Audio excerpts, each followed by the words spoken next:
ব্যাপার না, বা এটাকে আমি সাধুবাদ জানাই।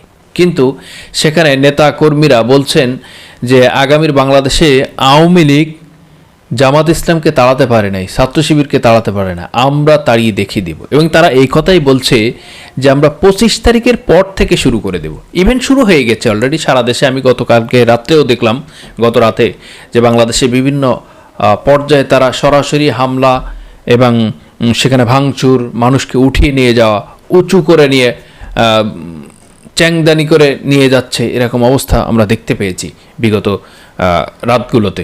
এই জন্য আমরা আসলে কি চাইছি, আমরা মানুষের কাছে কি প্রত্যাশা করছি? তারেক রহমান বলছেন যে রসুল সাল্লাল্লাহু আলাইহি সাল্লামের সেই দেখিয়ে যাওয়া সে আদর্শবাদী কাজগুলো আমরা করতে চাই। এবং সালাউদ্দিন আহমেদ বলছে আমরা মদিনা সনদে দেশ করতে চাই। তা মদিনা সনদের মধ্যে কি এইটা আছে যে বাংলাদেশের ভিন্ন দল বা ভিন্ন মতাদর্শ যারা থাকবে তাদেরকে বাংলাদেশ থেকে বিতাড়িত করতে হবে, তাদেরকে বের করে দিতে হবে, তাদেরকে এদেশে রাখলে হবে না, তাদেরকে আর বাংলাদেশে থাকতে দিলে হবে না? এ কথাগুলো আওয়ামী লীগ বলতো, ফ্যাসিস্টরা বলতো, খুনিরা বলতো, ডাকাতেরা বলতো এই কথাগুলো। কিন্তু আজকে বিএনপি কেন এই কথাগুলো বলছে?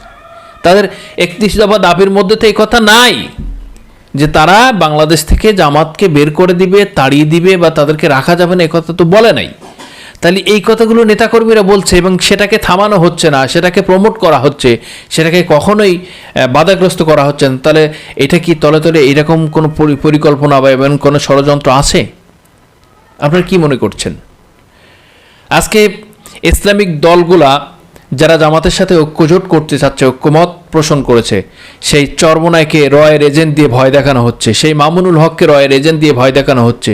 তাহলে এই বাংলাদেশ তাদেরকে বলছে যে তোমরা যদি জামাতের সাথে থাকো তাহলে তোমাদের এই ক্ষতি হবে, নির্বাচন আগে তোমাদেরকে ক্রাশ করে দেওয়া হবে, তোমাদেরকে খতম করে দেওয়া হবে। এই ভয় দেখিয়ে তোমরা একটি কাজ করতে পারো যে জামাতের সাথে আসন ভাগাভাগি নিয়ে, আসন সমঝোতা নিয়ে, বেশি আসন চেয়ে তোমরা তোমাদের মধ্যে একটা মনোদ্বন্দ্ব তৈরি করে তোমরা আসন থেকে বেরিয়ে আসবে। এই পড়া দিয়ে ভারত এবং বিএনপি এবং প্রশাসনিক যারা আছে, যারা ভারতপন্থী, হাসিনাপন্থী, তারা এই কাজগুলা ষড়যন্ত্র করে সাজিয়েছে। এর কথা পক্ষপাতিত্ব, এর বিরুদ্ধে বা এর মতে আপনার কি মতামত আছে? আপনাদের কি মতামত আছে অবশ্যই জানাবেন। আপনার বাংলাদেশ, আমার বাংলাদেশ, আমাদের বাংলাদেশ, এই বাংলাদেশটাকে গড়তে হবে আমাদেরকে। বাংলাদেশের সার্বভৌমত্বকে রক্ষা করতে গেলে, বাংলাদেশকে জীবিত রাখতে গেলে, বাংলাদেশের সকল মুসলিম ধর্মপ্রাণ মানুষকে এদেশে বাঁচিয়ে রাখতে গেলে, ইসলামের অনুশাসন কায়েম করতে গেলে অবশ্যই আপনাকে আমাকে লড়াই করতে হবে। কের জন্য? ইসলামের জন্য, কোরআনের জন্য, সুন্নাহর জন্য, এবং ভারতের আগ্রাসনের বিরুদ্ধে আমরাই কথা বলে যাব ইনশাআল্লাহ। দেখা হবে আগামী ভিডিওতে।